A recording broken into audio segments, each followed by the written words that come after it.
hablando también, porque estas son las cosas que ustedes tienen que recordar, la clasificación de los niveles de la educación, sí, de la educación paraguaya. Tienen que recordar también que era la educación formal, la educación no formal y la educación refleja. A ver, ¿qué se acuerdan de la educación formal? ¿En qué consiste la educación formal? A ver, Daniela, ¿cuál es la educación formal? El que... Ay, no me acuerdo también, profe. No recuerdo muy bien. Tengo en la punta de la lengua, pero... Bueno, Samira,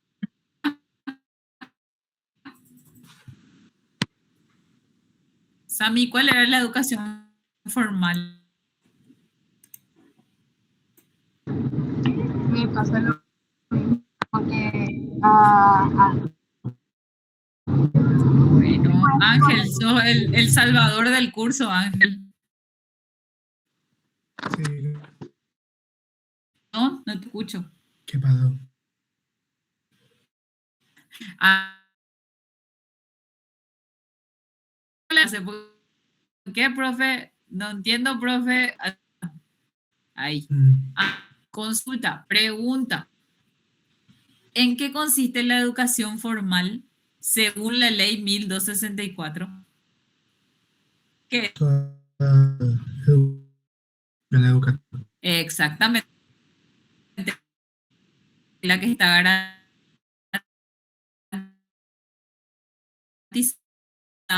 por la el que sí que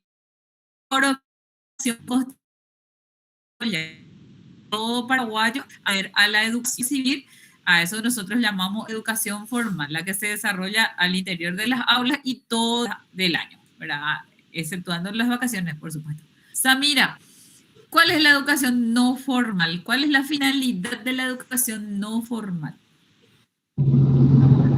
la que nos hace en la institución educativa, ¿Perdón? la que nos, la que nos hace en la educación, en la, Bien, la que no se desarrolla en una institución educativa. ¿Me dan un ejemplo de eso? A ver, cualquiera de ustedes. Eso puro... los niños no pueden acceder a la educación.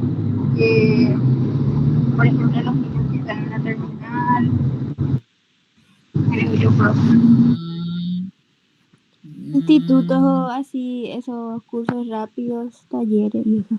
no, los cursos rápidos están dentro de la educación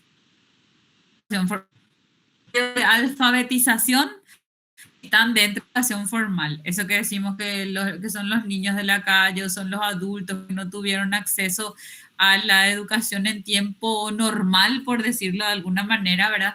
En la edad de que ellos tenían que estar en el aula, que no estuvieron. Esa educación que ellos reciben, por más que sea tardía, forma parte de la educación formal, esa educación permanente o educación de adultos, ¿verdad? Eh, PEA se llama, proceso de educación de enseñanza de adultos o proceso de educación de adultos también se le llama. Eh, Atiendan bien. Cuando yo me voy a estudiar idioma, ¿dónde generalmente lo hago? Uno no formal. Sí, en algún instituto, ¿verdad? En algún instituto que no es obligatorio por el MEC, yo lo estoy estudiando. Si yo voy a ir a estudiar en una escuela de fútbol, esa característica de una escuela de fútbol, de una escuela de básquet, de una escuela de hockey, que ahora hay tantos de esos, ¿qué tipo de, si voy a estudiar taekwondo o no sé cómo le llaman ahora, tiene muchos nombres especiales las artes marciales? Si voy a estudiar eso, ¿qué clase de formación desarrollo? ¿Educación formal, educación no formal, educación refleja? ¿Cuál sería? No formal. No, mal. Acuérdense, porque esa es una no formal porque no está sistematizada, no es obligatoria, o sea, está sistematizada, pero no es obligatoria dentro del sistema educativo. Que todos tenemos que estudiar idioma, no es que todos tenemos que estudiar en la escuela de fútbol, no todos que vamos a ir a estudiar guitarra, no todos vamos a estudiar en la escuela de danza. no todos vamos a estudiar básquet, ¿verdad? Sino, son elecciones que las familias van tomando para la formación de sus hijos y a esas formas de trabajo, de enseñanza, se llama educación no formal. Y la educación refleja, ¿cuál sería? ¿Cuál sería la educación refleja? Consistía. ¿Con qué está vinculado? Con lo normal. Es formal, sí, es cierto, pero es no formal. Pero acuérdense que ya dijimos educación formal, educación no formal y educación refleja. Y yo te estoy preguntando qué es la Eso es lo educación que refleja. aprendemos en casa ya. Sí, Ah, pero generalmente se da en comunidad. Ahí te estoy dando una clave muy importante.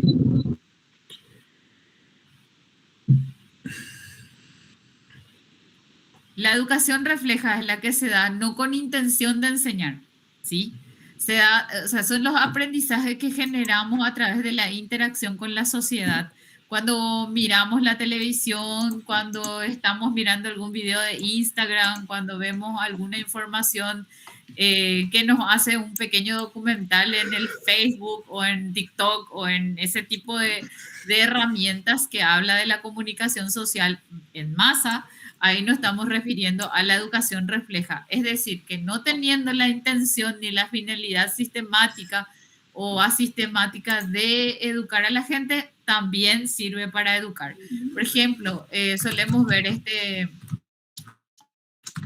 hay una, porque no recuerdo nunca su nombre, que enseña a través de videos a través de videos de Instagram. Ella va enseñando ciertas peculiaridades de la lengua castellana, por ejemplo. Es muy famosa la profe, ¿verdad? Hace referencia, explica cómo se por qué colocan tilde en tales tipos de palabras, o por qué hay que usar de qué, o todo ese tipo de cosas, ¿verdad?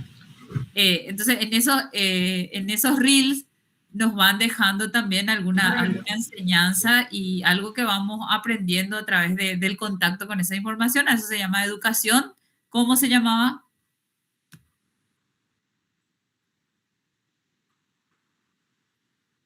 ¿Cómo se llamaba ese tipo de educación? refleja. Refleja, exactamente, sí.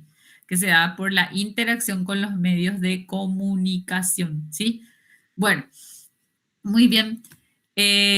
También otro elemento importante que ya vimos la educación formal, la educación no formal, la educación refleja, ya vimos los niveles de educación también. Ustedes tienen que saber que existen también los regímenes de educación especial dentro de esta ley. La educación especial estaba dada para la escuela de policías, para la escuela de militares, a ese tipo de formación, a ese tipo de carrera de formación militar o de formación policial, es un poco lo que se llama también régimen especial de formación, ¿sí? Bueno, eso para que lo tengan presente. Si yo les hago una pregunta así en el examen diciéndoles, la universidad, ¿a qué tipo de desarrollo de la educación corresponde? ¿Educación formal, educación no formal o educación refleja? Formal. Educación formal. Educación formal, muy bien. Pedro desarrolla sus estudios de taekwondo en la Academia Kung Fu. ¿Qué clase de educación es? Informal. Perdón, no se te entendió bien. Informal. Educación no formal o informal. Bien, muy bien. A ver, ¿qué más podemos? Aprendimos que la partícula na del guaraní que se utiliza al decir Eyumina significa un ruego y lo vimos a través de un video de TikTok. ¿Qué tipo de educación es? Refleja. Refleja, muy excelente. Entonces estamos viendo que ustedes están conviviendo cotidianamente con una educación refleja. Entonces, eso también es importante que ahora entiendan que también forman parte de espacios de aprendizaje, de espacios de construcción de la educación. Es un tipo de educación que está garantizada también en la ley 1264. ¿Estamos? ¿Alguna consulta sobre esta ley que quieren saber más con relación a nuestro examen?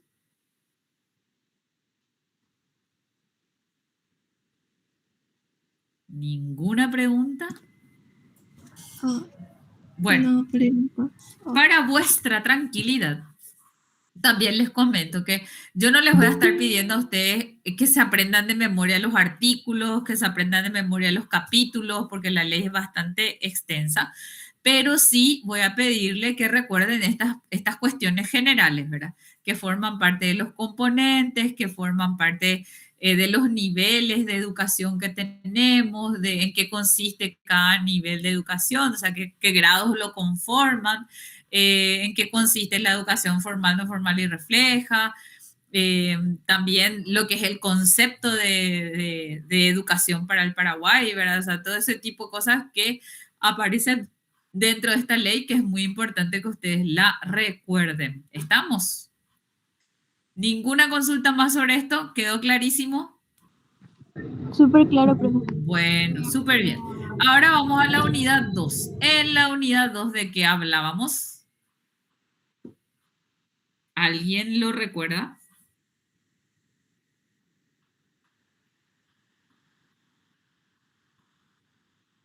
Hablábamos de 4 teorías que se referían a la misma cosa. ¿Cuáles eran esas 4 teorías?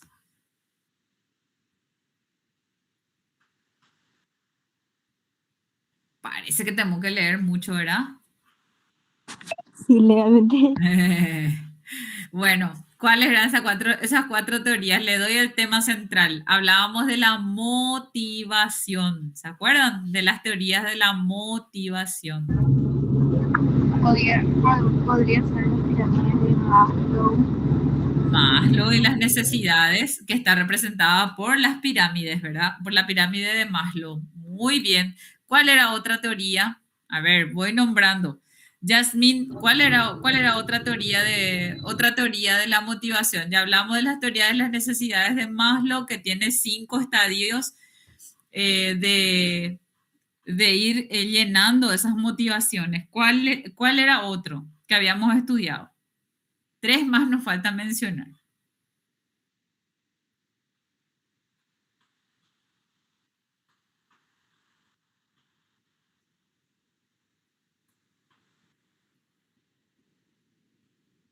Teníamos la teoría de Atkinson, teníamos la teoría de Bandura, de Maslow, Bandura, Atkinson. ¿Quién nos falta?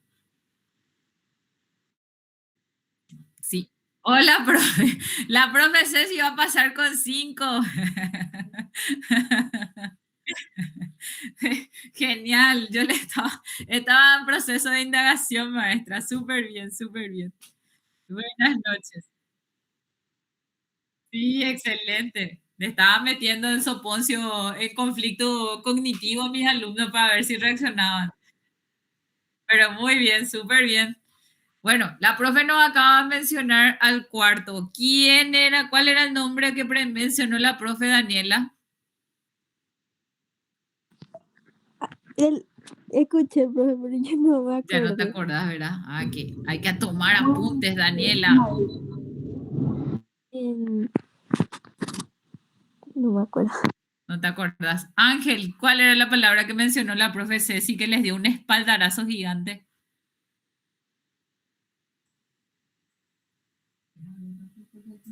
A ver. Atkinson, no, profe. Atkinson ya dijimos. Bien, está bien. Atkinson es uno de ellos. Vean que voy a ir por los 4 otra vez. Uno ya nos volvió a mencionar la compañera. Atkinson es uno de ellos. Ángel, dame otro nombre. Skinner. ¿Cómo? Skinner. Skinner. ¿Cuál era la teoría que llevaba él? La parte del conductismo. Esa es la teoría del aprendizaje. Estamos en la teoría de la motivación, acuérdate. Todavía no pasamos a la unidad 3, estamos en la 2 todavía, ¿sí? Te adelantaste un chiquitito, Ángel.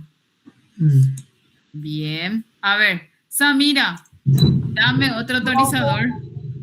Para mí la palabra que dice la profe es winner. Winner, ahí sí. Weiner o winner, como quieran leerlo. Muy bien. Bien, tenemos dos. Atkinson, Weiner, ¿qué más? Nos faltan otros dos. Bandura. A ver, ¿quién me habló? Maslow. Itsuki. Itsuki, dime. Bandura. Bandura, muy bien, excelente, Itsuki. Bandura era otro. Y nos falta uno, el más conocido de todos. Yasmín, ¿quién era el más conocido de todos? Cuando hablamos de la teoría de la motivación, primerito ese viene en nuestra mente.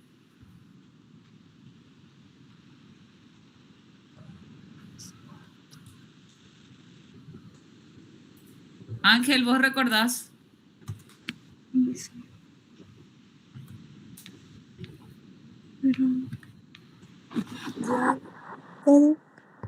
¿Sí? Itsuki, dime. Piaget. No sé, la teoría del aprendizaje es Piaget. No me estén mezclando todas las teorías. ¿Quién? Estoy segura que para el examen de ingreso, ¿cómo benditos sabían esta teoría para psicología? Imposible que no sepan cuando hablamos de motivación para esto. Y sí o sí le habrá salido como algún ítem en el examen de psicología en el ingreso. ¿Cuál es la teoría? Tenemos Weiner, Bandura, Atkinson y nos falta Maslow. Maslow. Muy bien, Ángel, excelente, súper bien. Bueno, cuando hablamos de Maslow estamos hablando de la pirámide. ¿Cuál era la base de la pirámide? ¿Cuál es la primera necesidad que todos necesitamos satisfacer para después pensar en otras motivaciones?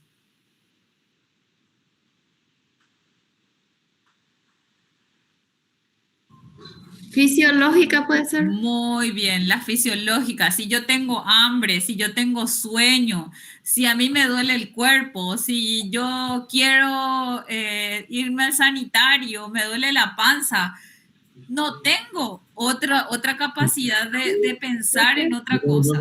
Dale, gracias. Perdón, se quedó encendido tu micrófono. María Liz, ahí está, ok. Perdón, profe. Y tranquila, no te preocupes. Como les decía, entonces esta necesidad fisiológica es la primera. Una vez que nosotros reunimos todo eso, ya no tenemos sed, ya no tenemos hambre, ya no tenemos sueño, ya no necesitamos ir al sanitario, ya no nos duele la cabeza, estamos en equilibrio, ahí el cuerpo puede pasar a un siguiente nivel. ¿Cuál va a ser ese siguiente nivel? A ver, ¿recuerdan?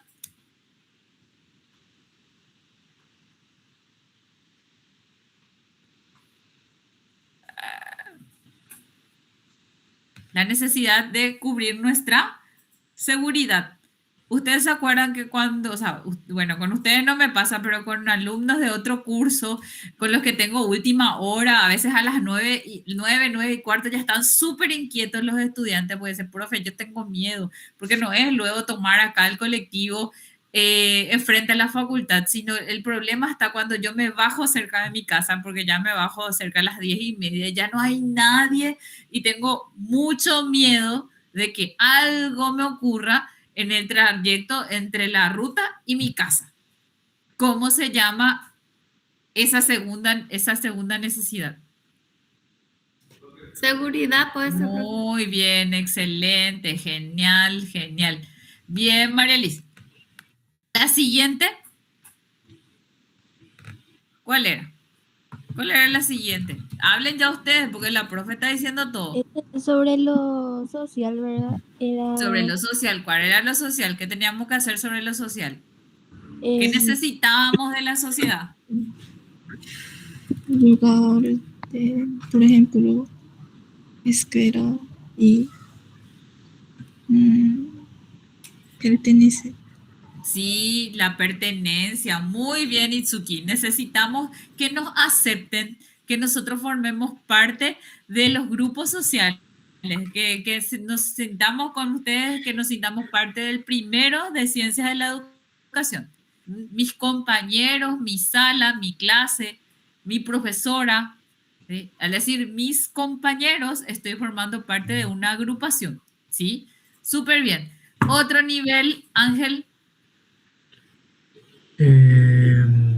Autorrealización. Autorrealización personal. ¿Por qué les parece que la autorrealización personal está en el último nivel? Porque es el proceso más difícil de alcanzar, ya que está en constante. Exactamente. Muy bien, porque muy poca gente llega a desarrollarse, a tener esa autorrealización personal, a cumplir todas sus metas, ¿verdad? O sea, estamos ahí entre la gente en su mayoría desarrolla las necesidades fisiológicas porque sí o sí lo tiene que hacer, las necesidades de seguridad también para que sientas cierta tranquilidad. La aceptación social, ahí ya estamos que más o menos, ya no todos, ¿verdad? Vieron que se va reduciéndose la forma del triángulo, ¿verdad? Y menos personas llegan al desarrollo de la autorrealización personal. Muy bien, la profe Ceci ahora les va a explicar la siguiente motivación y les va a hacer las preguntas que ustedes van a responderle para sacar este segundo teorizador. La profe les va a indicar de quién vamos a hablar.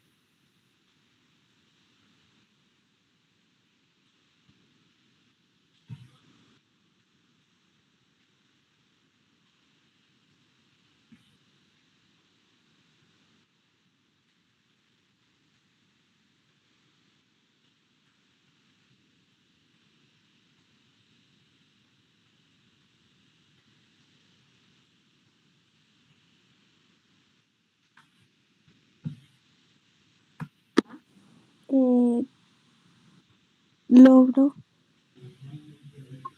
Ah, eso.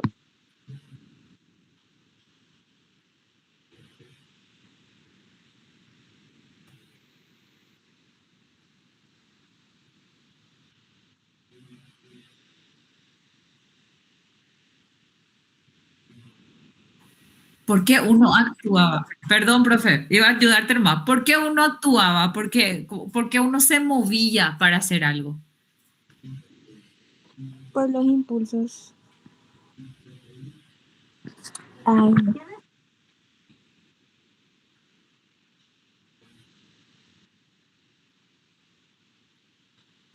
superarse. em,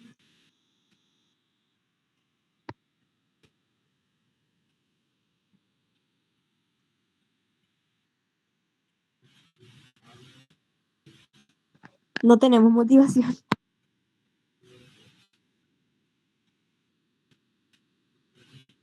Nos convertimos en hinchas paraguayos.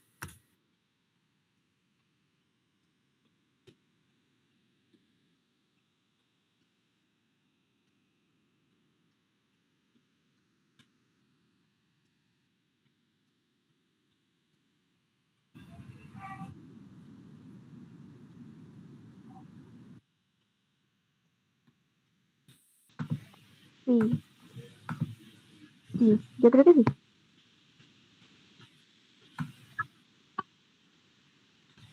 Y voy a estancarme ahí y voy a intentar hasta poder superar eso y después, y si no supero, ya no sé.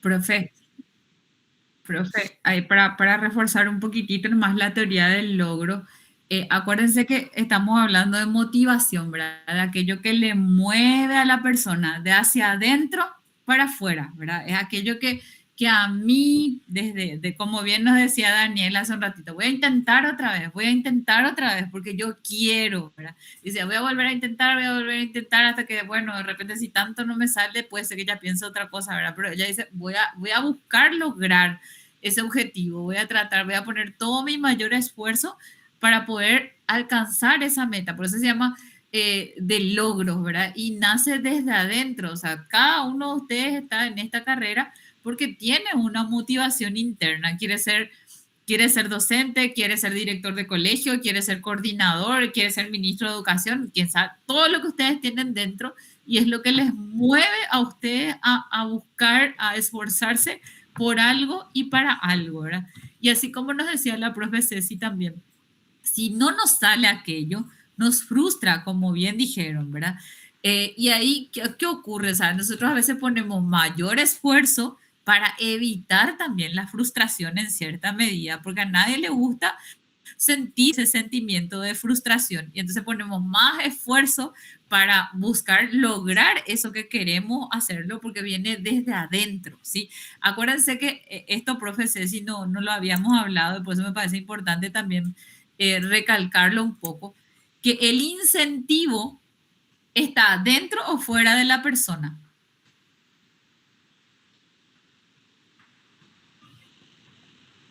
El incentivo.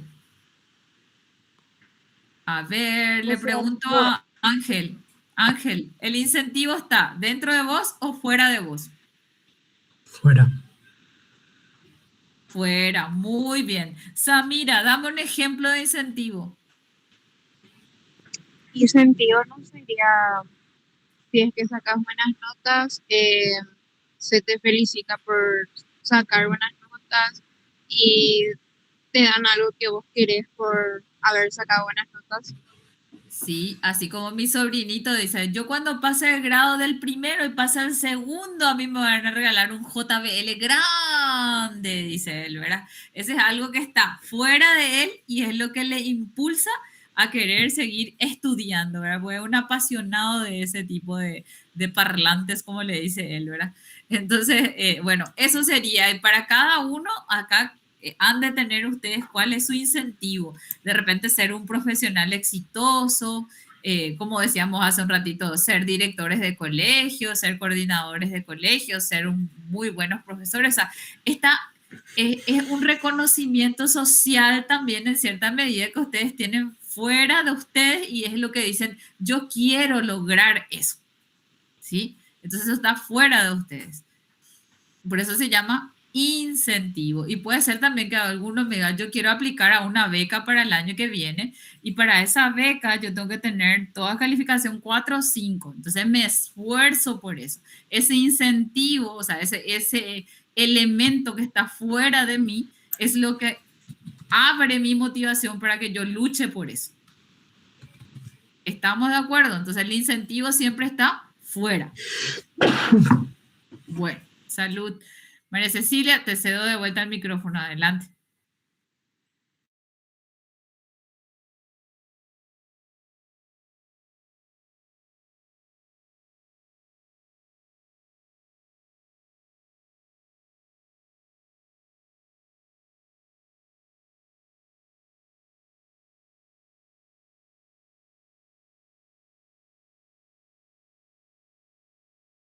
Tipo o sea, los resultados que, tipo, depende si fracasa o si tiene éxito.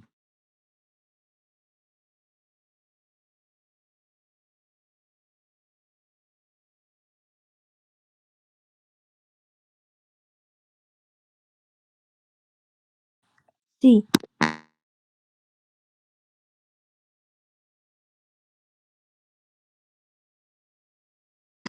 Eh,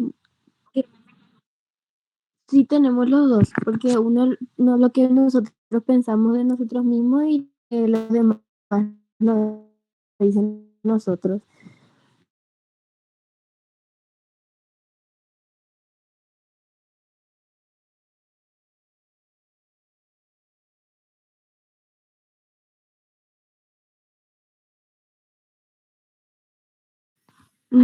Yo no. Así, adelante, adelante. Daniela, adelante. No, yo ya no dije nada. Ah, porque pensé que querías agregar algo más, por eso nomás.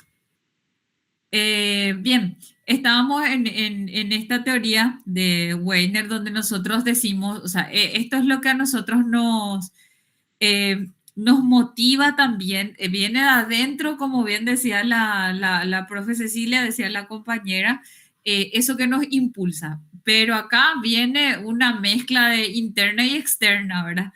Porque a veces nosotros nos motivamos por una cuestión que nosotros nos propusimos, pero esa situación que nosotros nos propusimos viene acompañada de un incentivo externo también que también nos mueve.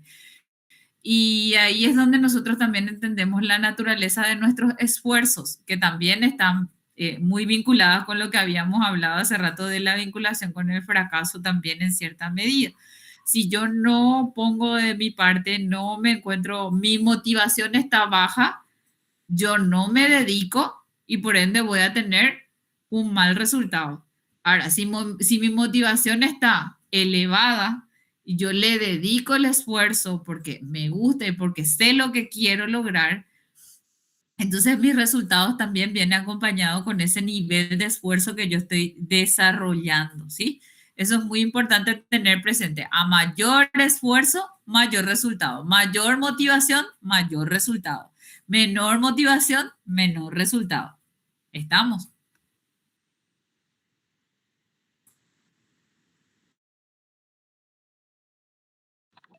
Sí, profe.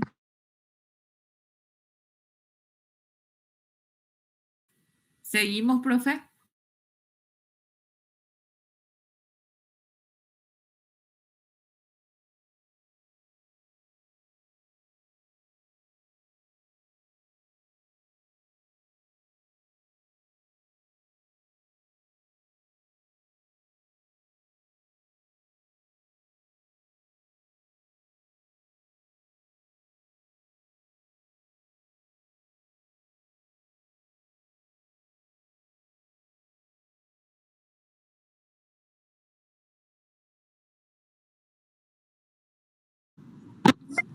Yo, profe.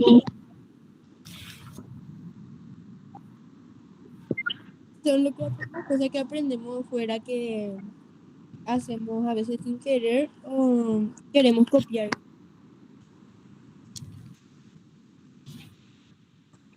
Imitamos, observamos y hacemos. Porque el cosa así el cuerpo dice que hagamos.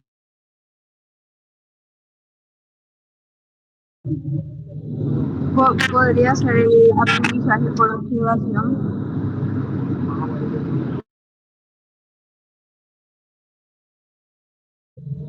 Observación.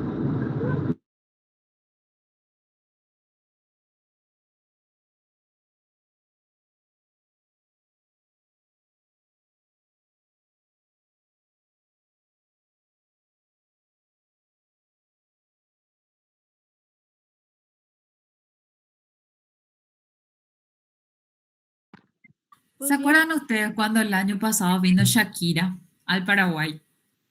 ¿Y cuál era una característica que tenía de peculiar ese concierto? ¿Qué característica tenía toda la gente que se iba al concierto?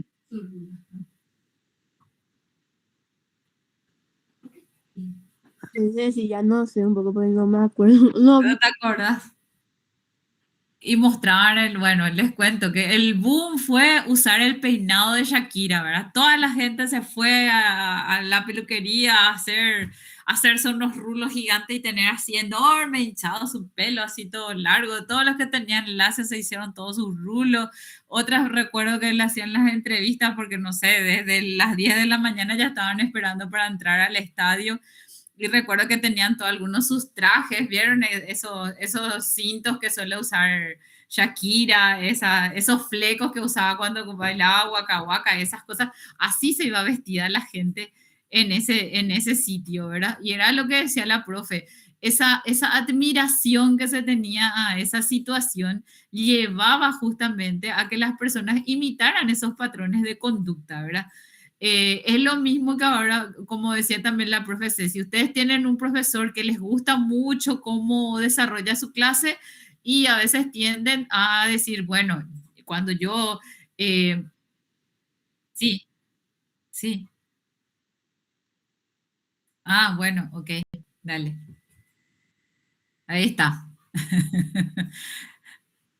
Ahí tenemos. ¿Qué encontramos allí? ¿Qué vende característico allí? En esa foto espectacular. Ah, ya me acuerdo. Sí,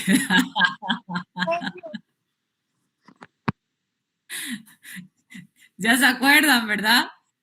Sí, yo y todo busqué esa peluca, pero se acabó por lo que... ¿Viste?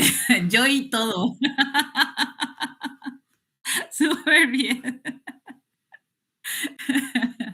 Sí, sí, sí. Bueno, y esa es una motivación social, ¿verdad? O sea, todos querían hacer algo similar a lo que tenía Shakira, ¿verdad? En este caso llevamos al plano al plano de la parte artística, pero lo propio podemos llevar al plano profesional, al plano de la docencia también, ¿verdad? Ustedes tienen un profesor que tiene un dominio así extraordinario de los temas que enseña, y ustedes, ay, ¿cómo yo quiero llegar a ser como esa persona? Yo recuerdo cuando estaba en el primer año de la carrera de letras, cuando estudiaba recién tenía una profe en el primero que dominaba lengua española, pero así volaba la señora, ¿verdad?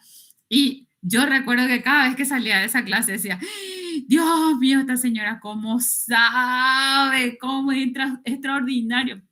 A mí me encantaría ser como ella, pero ¿cómo? Yo no sé, ¿verdad? Ese era mi pensamiento, ¿verdad? O sea, ¿cuánto me faltaría para, ¿verdad?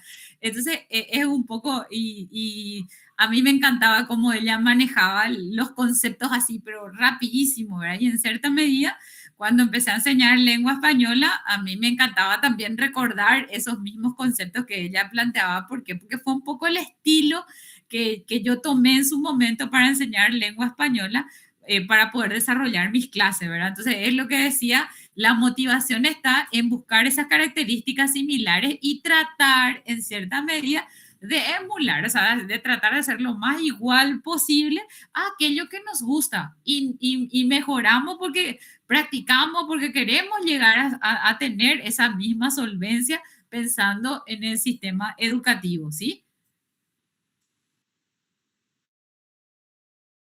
No sé, profesor, si hay algo más que tengamos que agregar allí.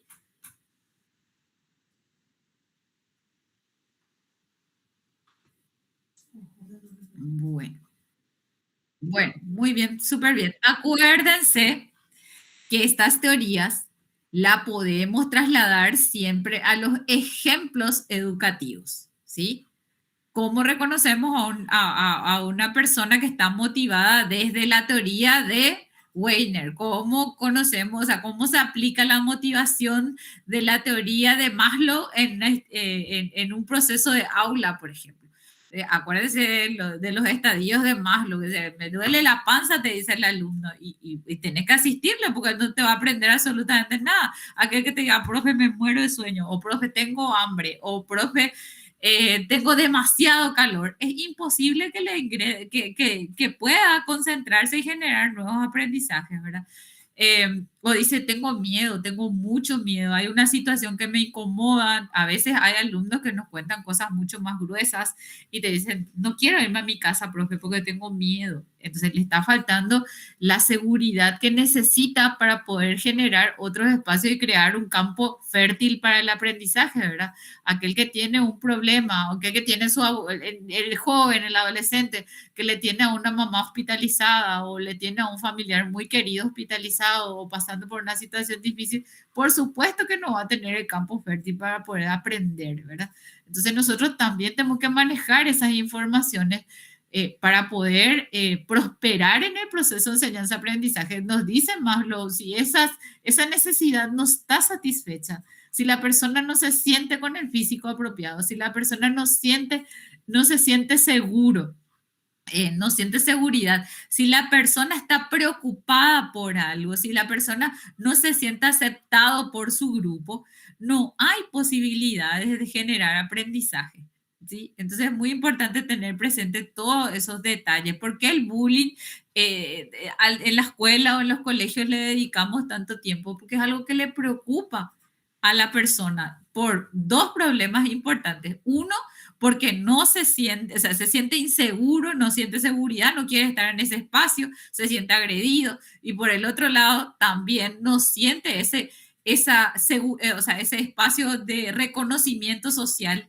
que él necesita, ¿verdad? Son dos necesidades sumamente importantes, por eso que el bullying es importante tratarlo, trabajarlo y tratar de erradicarlo, ¿verdad? Pero no es una tarea fácil, no es una tarea súper compleja, pero tenemos que entender por qué también influye en el adolescente o en el niño, inclusive, ¿verdad? Y hasta en nosotros los adultos también se da. A veces dentro de los grupos, a veces hay grupos muy polarizados que se vuelven muy crueles y le dejan de lado a un compañero y con ese no se juntan. Ese no está con nosotros. Ese está en su mundo. Ese también, ese que está en su mundo también tiene sus sentimientos, ¿sí? Bueno, eso lo explicamos un poco acá para que ustedes entiendan por qué le estamos estudiando a estas motivaciones, a esta necesidad de satisfacer estos elementos y estas motivaciones que estamos trabajando, ¿sí? Bueno, súper bien. Pasamos a la tercera unidad. Esta es más cercana. Y acá sí entra lo que nos hablaba Ángel hace rato, cuando nos hablaba de un teorizador del conductismo. ¿Cuáles son los 3 principales teorizadores del conductismo? María Liz, cuéntame.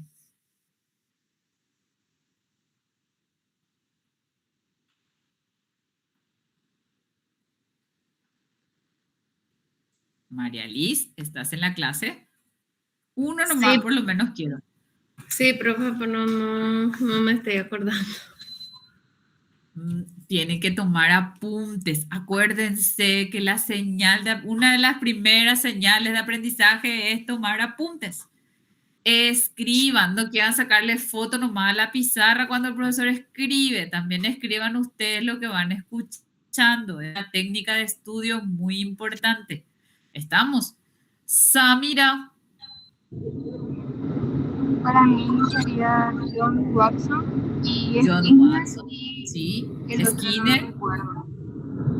El otro no recuerdo. Nos falta uno. Muy bien, gracias a mí. ¿Quién es ese uno que nos falta, Ángel? Ya le tenemos a Skinner, ya le tenemos a Watson.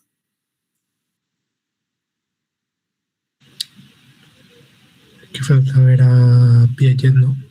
No, Piaget es de la otra teoría ya, del constructivismo ya Piaget. Con P también empieza su apellido.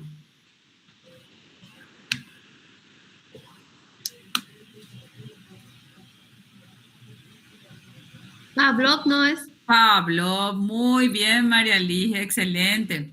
Pavlov, Iván Pavlov, ¿sí? No se olviden de estos 3 teorizadores. Ya voy hablando un poquitito más rápido porque les dije que les iba a soltar tempranito, pero ya se me está pasando la hora, ¿sí? Bien, habíamos hablado de estos teorizadores que fueron moldeando un poco esta teoría. ¿Cuáles son los principales principios de la teoría conductista? A ver, vamos a consultarle a Samira. Lo observable y el estímulo-respuesta. Estímulo-respuesta son 2 elementos importantes. Muy bien, recordemos que el aprendizaje para el conductismo es todo aquel cambio de conducta que puede ser observable, evidenciable. Acuérdense, cambio de conducta que puede ser observable. Ese es el aprendizaje según el conductismo, ¿sí? Bueno, y tiene algunos elementos súper importantes, como bien ahí en su concepto, luego ella nos habla de un elemento clave que es la observación, ¿sí? Porque acuérdense que ellos decían, yo no puedo adivinar lo que está pasando ahora mismo por la cabeza de Ángel, por la cabeza de María Liz, por la cabeza de Itsuki. Yo no puedo decir, ahora está viniendo la información y está entrando en su cerebro, porque nosotros no vemos eso, no vemos los procesos mentales que operan, pero sí podemos ver el resultado de su aprendizaje. Cuando yo genere una pregunta y ellos me respondan satisfactoriamente, yo tengo un resultado de aprendizaje observable, porque me respondió claramente la respuesta correcta, me escribió en el examen la pregunta que yo quería, completó en el ejercicio aquello que se le solicitó. Entonces eso se ve, es observable. ¿Estamos de acuerdo? Bien.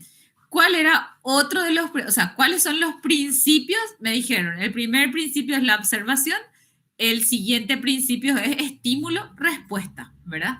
O sea, otro de los postulados muy importantes del conductismo es cuando nosotros generamos un estímulo, presentamos un estímulo, por ejemplo, les presento un examen, ustedes automáticamente donde dice nombre, van a escribir sus nombres, donde dice fecha, van a poner la fecha, donde le dicen cierran círculo la letra que corresponde a la respuesta correcta, ustedes van a leer lo que dice la A, la B, la C o la D y me van a encerrar en círculo una de esas letras, ¿verdad? Ahí todo ese proceso que acabo de describir no es más que otra cosa que estímulo, respuesta, estímulo, respuesta, estímulo, respuesta. ¿Estamos de acuerdo? Otro de los elementos importantes dentro del conductismo que es algo importante, que ahora la gente dice, no, de eso ya no es más necesario que la gente tenga, que es el desarrollo ¿de qué sería?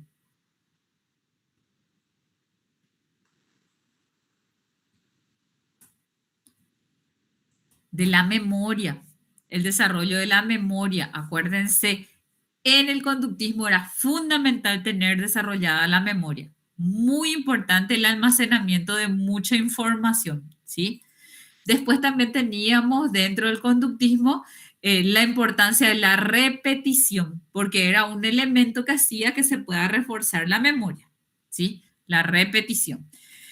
Otro de los postulados muy importantes del conductismo que nos trae justamente Skinner dentro del desarrollo de su trabajo era donde él habla de los refuerzos. El refuerzo, los refuerzos positivos y los refuerzos negativos. Los refuerzos positivos hablaban de la posibilidad de felicitar cuando alguien hace algo bien. Y los refuerzos negativos eran en desarrollar conductas que la persona no quiera volver a desarrollarlas. Por ejemplo, usaban una corrección con el bolígrafo rojo para corregirte los errores ortográficos que tenías. Entonces vos decías, veía tanto rojo en tu cuaderno que vos decías, yo me voy a esforzar. Y repetíamos en el cuaderno cómo se escribía correctamente. Todo lo que restaba de la oración hasta el final, repetíamos la palabra, cómo se escribía correctamente. A través de la repetición generábamos la memoria y también evitábamos volver a cometer el error porque era un refuerzo negativo, o sea, en el sentido de yo no quiero volver a pasar por esto, por eso la próxima vez ya voy a escribir bien. Ese era el mensaje de escribir tantas veces la misma cosa, ¿verdad? Para que nos entre bien clarito que eso así tiene que escribirse bien y no debo volver a escribirlo mal, ¿verdad? Bueno, entonces esos son los principales postulados del conductismo. Si yo voy a hacer ejemplos de desarrollo conductista dentro de la clase, ¿qué me podrían decir? Samira, dame un ejemplo del desarrollo de una teoría, de uno de estos principios de las teorías conductistas, porque le puedo pedir ejemplo en los exámenes. ¿Cuál sería una acción que vos digas, esto es conductismo? Acuérdense que conductismo no es autoritarismo tampoco. Acuérdense de esa salvedad. Sami. Profe, ¿será que me puede repetir? No escucho. Dice que estoy en el colectivo. No escuché. Ah, bueno, te decía que quiero que me des un ejemplo concreto que se desarrolle en el aula de los principios del conductismo, donde se observa el principio del conductismo, uno de ellos por lo menos.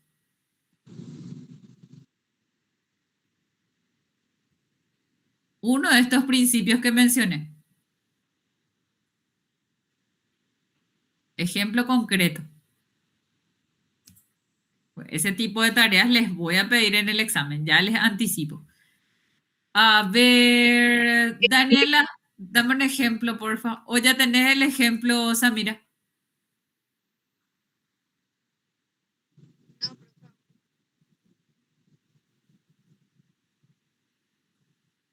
Ese sería, No. profe, como algo como la campana. O sea, Sí, pero quiero en el aula. A ver, em,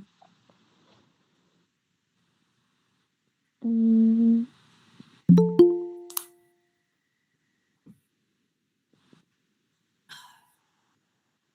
piensen un poquito.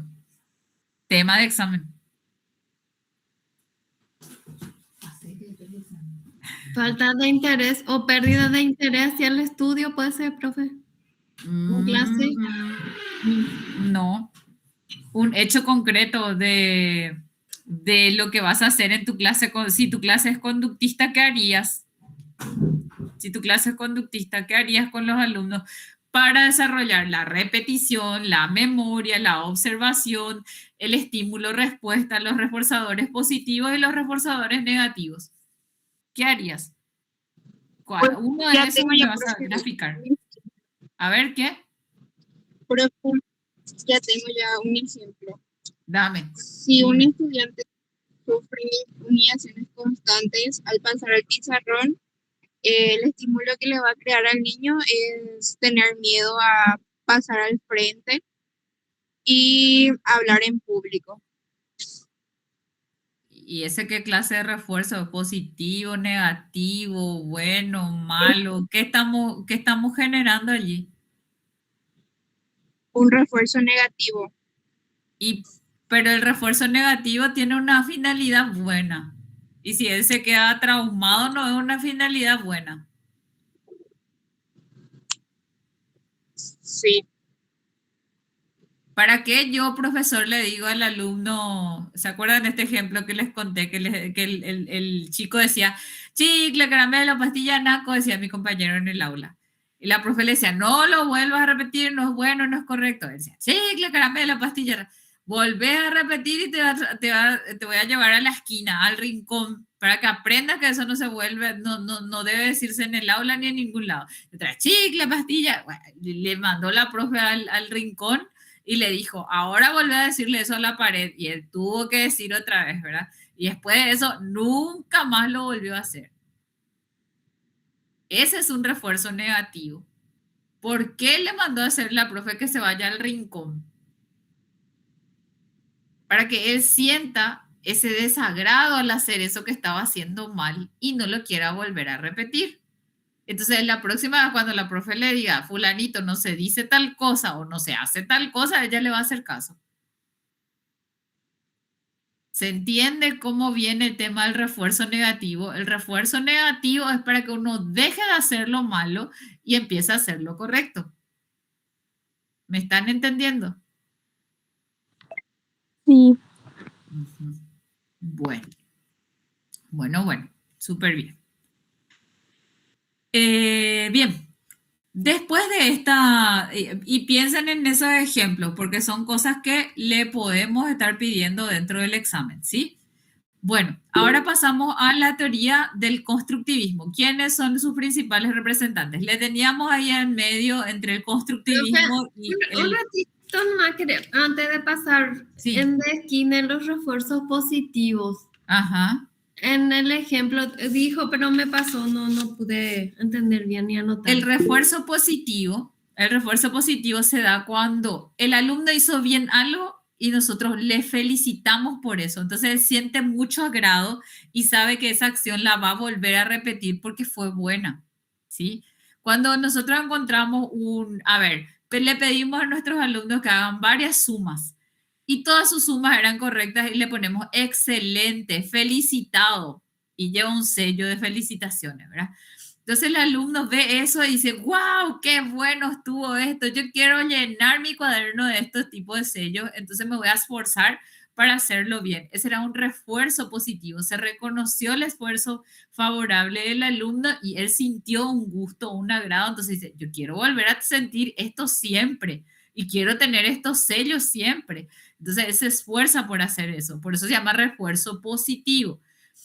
Sin embargo, cuando tenemos un refuerzo negativo, es algo que el alumno no está haciendo bien, que el profesor le hace entender que eso que está haciendo está mal para que él no lo vuelva a hacer, porque le hace pasar por una situación poco adecuada, no es poco adecuada, sino de poco agrado para el estudiante. Entonces él dice, yo ya no quiero volver a pasar por esto. Y trata de hacer el mayor esfuerzo para no volver a caer en el mismo error. ¿Me están entendiendo cuál es la diferencia? Ambos buscan sostener una conducta positiva, pero el camino es diferente. ¿Están entendiendo? Sí, no, sí. Ah, bueno, ok. Bien, bueno, ahora sí, ya puedo pasar a las demás teorías. Sí, Bueno, las demás teorías, o sea, entre el conductismo y el constructivismo le tenemos a un personaje en el medio que se llama Carl Rogers, que hace un poco la transición entre el conductismo y el constructivismo. Porque Carl Rogers dice, no, acá tenemos que volver a humanizar, porque acuérdense que cuando se acaba el conductismo, cuando empieza a degenerarse como una teoría y se convierte en un autoritarismo puro, donde ya no se respetan todos estos principios, sino solamente lo que el profesor decía era palabra santa y más nada. El alumno no tenía otra posibilidad de desarrollo. Bueno, entonces aparece Carl Rogers y dice, no, acá hay que volver a entender que hay que desarrollar el aprendizaje significativo. Aquello que el alumno quiere aprender, aquello que el alumno quiere saber también es importante y tenemos que tener presente. Entonces va desde sus intereses para el aprendizaje. No duró mucho tiempo, porque era muy difícil sostener solamente lo que el alumno quería aprender porque su saber era limitado y a él le teníamos que seguir enseñando cosas.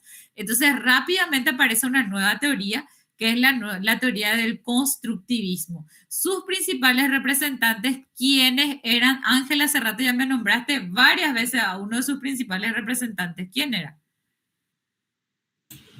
Piaget. Piaget es uno de ellos. Muy bien. ¿Quién más? A ver. Vygotsky. Vygotsky también, súper bien, excelente. ¿Quién más? Ausubel. Ausubel, muy bien, súper. Otro más. Rapidísimo movemos la computadora, ¿eh?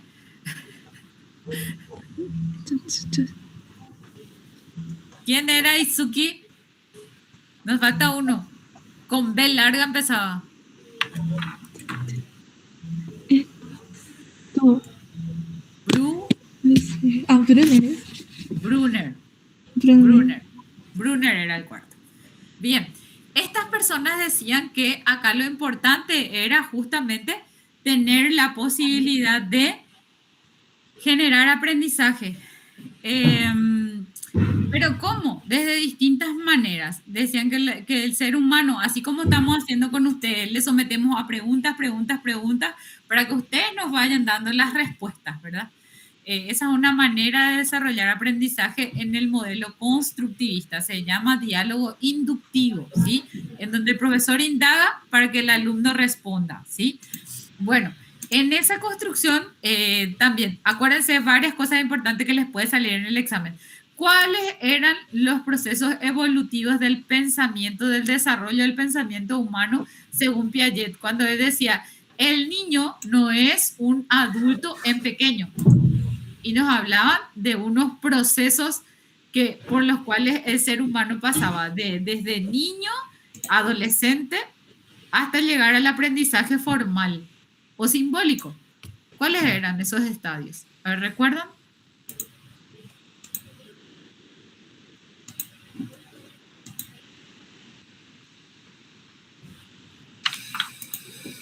A ver.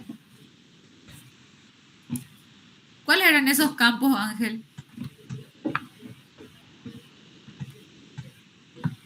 Preoperacional, operacional y formal, ¿verdad?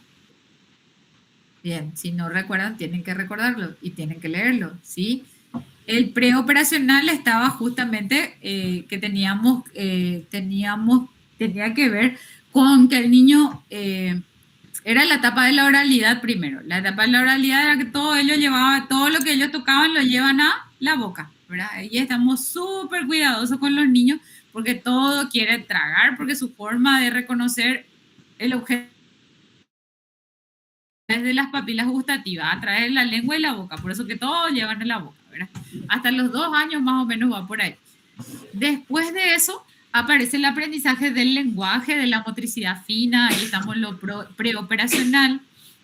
Después estamos en lo operacional, cuando el niño tiene la capacidad de desarrollar aprendizajes concretos, con objetos concretos. Cuando le contamos que tiene que restar 5 menos 3, él te muestra los dedos de las manos que son 5, vos le sacas 3, que son objetos concretos, y le muestras 2, ¿verdad? Cuando le enseñamos las fracciones, le dibujamos primero un redondo grande, después le cortamos un pedazo como un trozo de pizza, y decimos, o le dibujamos varios dibujitos así como trozos de pizza y le preguntamos cuántas tajadas de pizza hay acá, y así le vamos enseñando cómo se cuentan las fracciones, ¿verdad? 1/4, medio, 3/4, van aprendiendo desde su aprendizaje concreto, desde situaciones reales, ¿sí? Para que verdaderamente a ellos se les pueda quedar la información, ¿sí? ¿Hasta qué edad más o menos están con el aprendizaje concreto? ¿Recuerdan ustedes? Hasta los 12 años, ¿sí? Adelante, Marielis. Entonces fue nomás, profe, perdón. Hasta los 12 años, ¿sí? Bueno, de los 12 años en adelante, y esto no es automático, hoy cumplí 12, hoy ya tengo razonamiento formal, ya tengo otro razonamiento lógico, no, es gradual. A algunos les viene más rápido, otros más lentos, pero está ahí entre los 12, 13 años más o menos, él tiene que desarrollar su aprendizaje, ya su aprendizaje abstracto, ¿sí? Ahí recién es donde nosotros podemos decirle, pero imagínate tal cosa y hace con tu mente tal cosa. Ahí recién va a poder hacer. Antes de esa edad, no. Todo le tenemos que mostrar con hechos para que aprendan. ¿Sí? Bueno. Y eso todo nos establecía Piaget. Y también había un proceso de aprendizaje que hablaba Piaget, que hablábamos de unos procesos que operan en la mente, que era de la asimilación y la acomodación. La asimilación es cuando nosotros tenemos el contacto con un objeto nuevo que desconocíamos.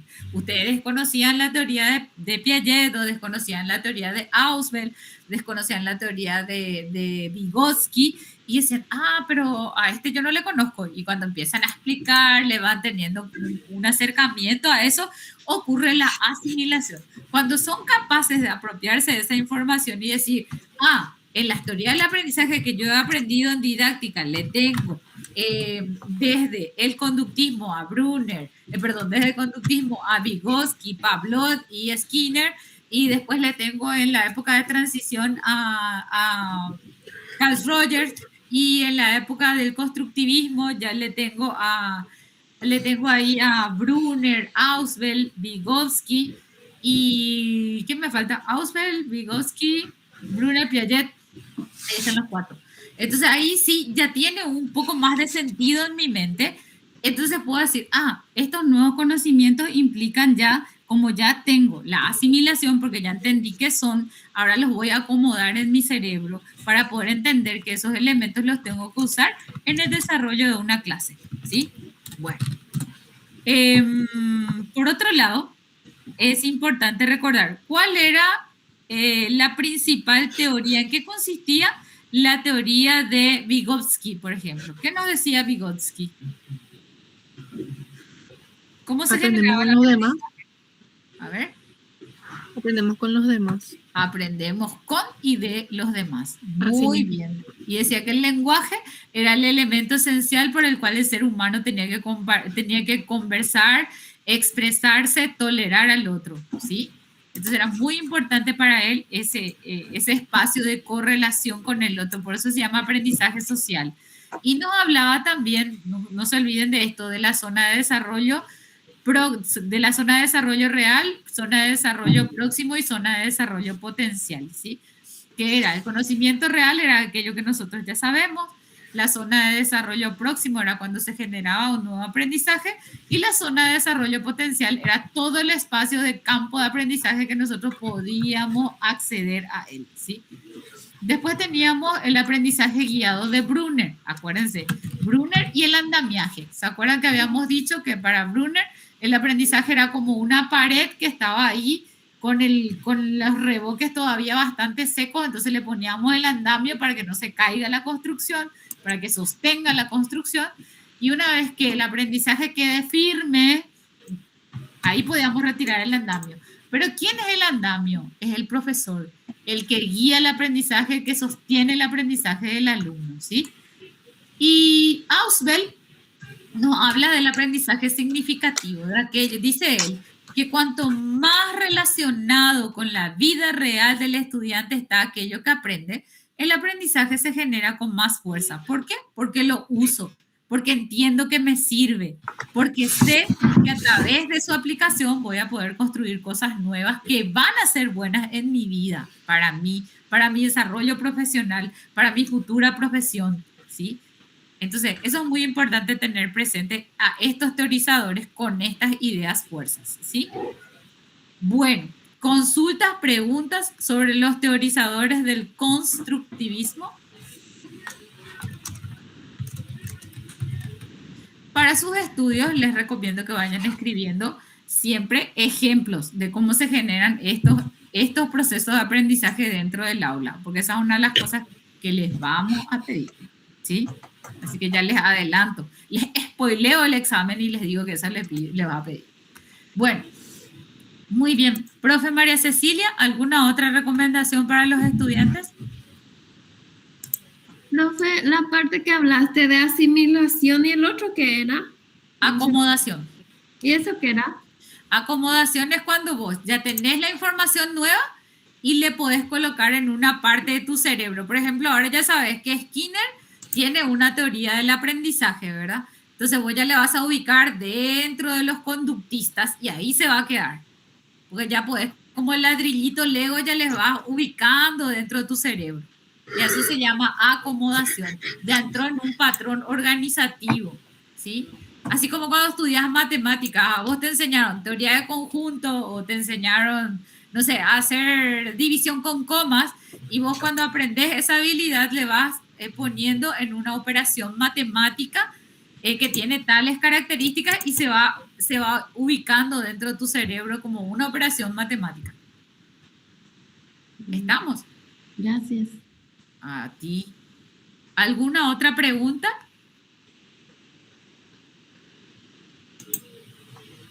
Bueno, profe Ceci, ¿algo que haya olvidado? ¿Algo que quieras recalcar, reiterar?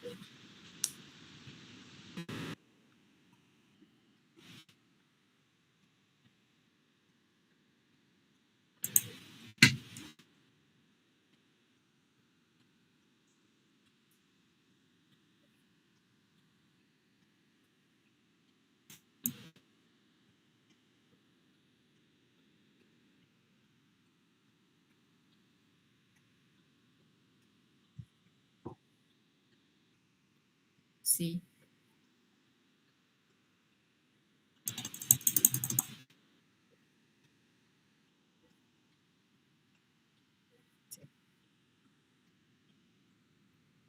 Son dos cosas. Sí.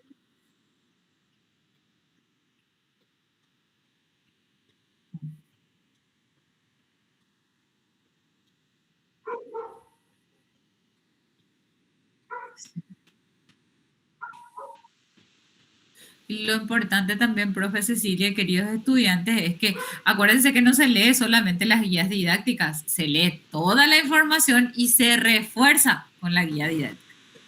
¿Estamos de acuerdo? Sí, así mismo. Bueno, si no hay más consultas, dejamos esto hasta aquí. Les dejamos a ustedes que sigan con la otra clase o que vayan a estudiar lo que tienen que rendir mañana. Les deseo el mayor de los éxitos y nos estamos encontrando la próxima semana. ¿Está bien? Sí, profe. Bueno, Muchísimas muy gracias. bien. Muchas gracias por los corazoncitos. Hasta luego. Que